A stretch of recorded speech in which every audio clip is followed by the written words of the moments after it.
Good afternoon students. जो previous video है आपकी इस चैप्टर की, ज्योग्राफी का चैप्टर नंबर फर्स्ट है जो हमने स्टार्ट किया है अभी पिछली वीडियो में, तो वो कुछ टेक्निकल रीजन की वजह से कट हो गई थी, तो वही वीडियो ये कंटिन्यू है। और जो टॉपिक है वो मैंने अब कंप्लीट कर दिया है इस वीडियो में, यानी इसका फोर्थ पार्ट भी मैंने इसमें के साथ इंक्लूड कर दिया है। स्टूडेंट्स, हमारा जो टॉपिक चल रहा था वो चल रहा था कि जो रिसोर्स हैं वो उनका क्लासिफिकेशन चल रहा था। मैंने आपको फर्स्ट क्लासिफिकेशन बता दिया था on the basis of origin, second classification बता दिया था on the basis of exhaustibility, यानी on the basis of origin biotic और अबायोटिक रिसोर्स, और on the basis of exhaustibility renewable और नॉन रिन्यूएबल रिसोर्स। हम थर्ड पॉइंट कर रहे थे on the basis of ownership, यानी कि रिसोर्स किसका है, ओनरशिप मतलब कि किसका हक है उसके ऊपर एक तरह से। तो उस बेस पर हम चार टाइप्स हैं रिसोर्स के, जिनको भी हमने डिवाइड किया है। First is individual resource. Individual resource example जैसे आपकी अपनी लैंड है, आपका अपना हाउस है। इंडिविजुअल रिसोर्स क्या होते हैं? These our own privately bye individuals, यानी कि जिसका वो अपना खुद का, किसी इंडिविजुअल का खुद का उसके ऊपर हक है, तो वो इंडिविजुअल रिसोर्स है। जैसे कि आपका अपना घर, आपकी अपनी जमीन, तो ये आपका एक इंडिविजुअल रिसोर्स का क्लासिफिकेशन है first. Second is community resource. Community resource क्या होते हैं?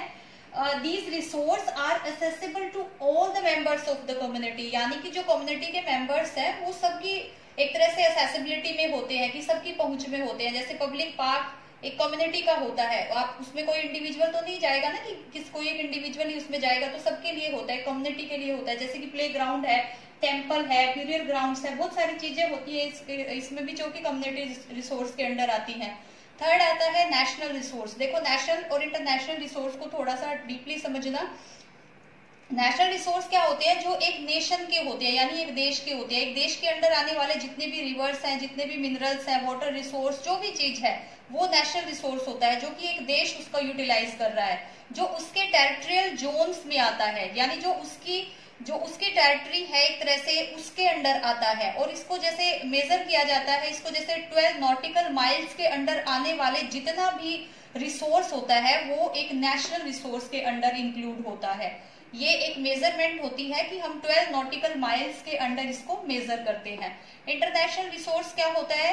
इंटरनेशनल रिसोर्स होता है कि जो देखो 200 किलोमीटर्स का जो एरिया होता है, 12 नॉटिकल माइल्स को एक तरह से जो आपकी जो टेरिटरी के अंडर आने वाला एरिया होता है, उसके अलावा 200 किलोमीटर का एक एरिया और होता है इसमें, जो एक्सक्लूसिव जोन माना जाता है। ये थोड़ा डीपली हो जाता है इसमें, लेकिन आपको इतना नहीं करना है इसमें।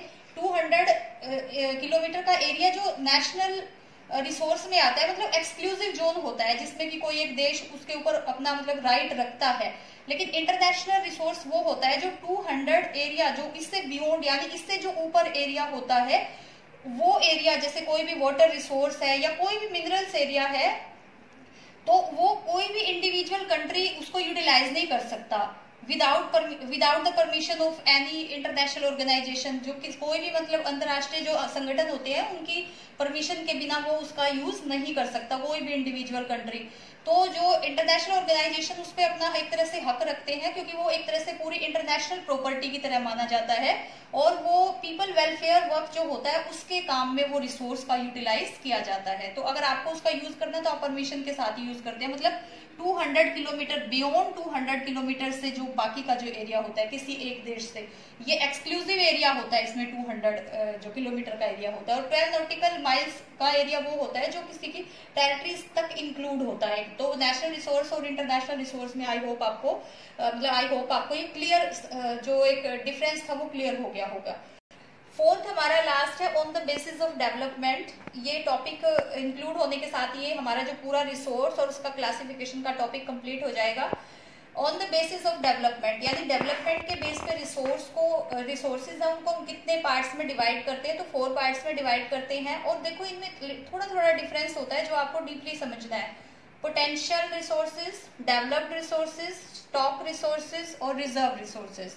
अब पोटेंशियल रिसोर्सेज क्या होते हैं? नाम से ही पता चल रहा है, यानी कि जिनके अंदर पोटेंशियल है, यानी वो resource which are found in a region, यानी पोटेंशियल है एक तरह से, यानी वहां पे जो रिसोर्स है वो बहुत ज्यादा है, उनके अंदर पोटेंशियल है उनको यूटिलाइज करने की, but have not been utilise, लेकिन उनको यूटिलाइज नहीं किया गया है।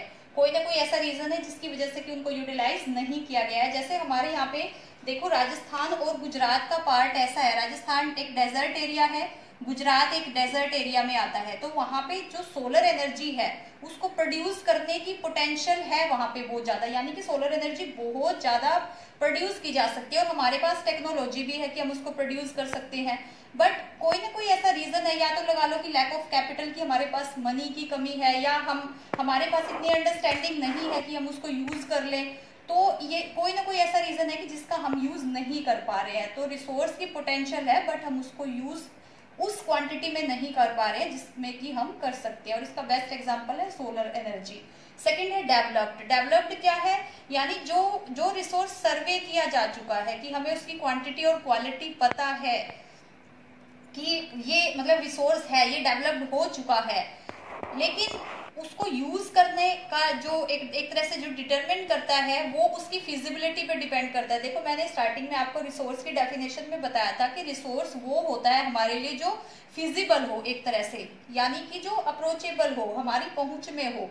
ये नहीं है कि बहुत ज्यादा उस पर पैसा लगे और हम उसको यूज भी ना कर पाए, एक तरह से मतलब आउटकम इतना अच्छा ना मिले। तो डेवलप्ड रिसोर्स वही होता है जिसकी क्वांटिटी और क्वालिटी जो है वो पता है, हमें डेवलप्ड है, लेकिन कुछ एक ऐसे रीजन है जिनकी वजह से कि हम या उसका यूज इतने अच्छे तरीके से नहीं कर पा रहे हैं। थर्ड हमारा स्टॉक। स्टॉक मीन्स जैसे कि स्टॉक रिसोर्स ऐसे होते हैं जिसमें कि पोटेंशियल होती है ह्यूमन नीड्स को सेटिस्फाई करने की, यानी रिसोर्स है हमारे पास, उसके अंदर पोटेंशियल है कि वो हमारी नीड्स को सेटिस्फाई कर सकता है, but we have not appropriate technology, लेकिन हमारे पास वो एप्रोप्रिएट टेक्नोलॉजी नहीं है। फॉर एग्जाम्पल देखो, H2 क्या है, H2O is a compound of 2 inflammable gases.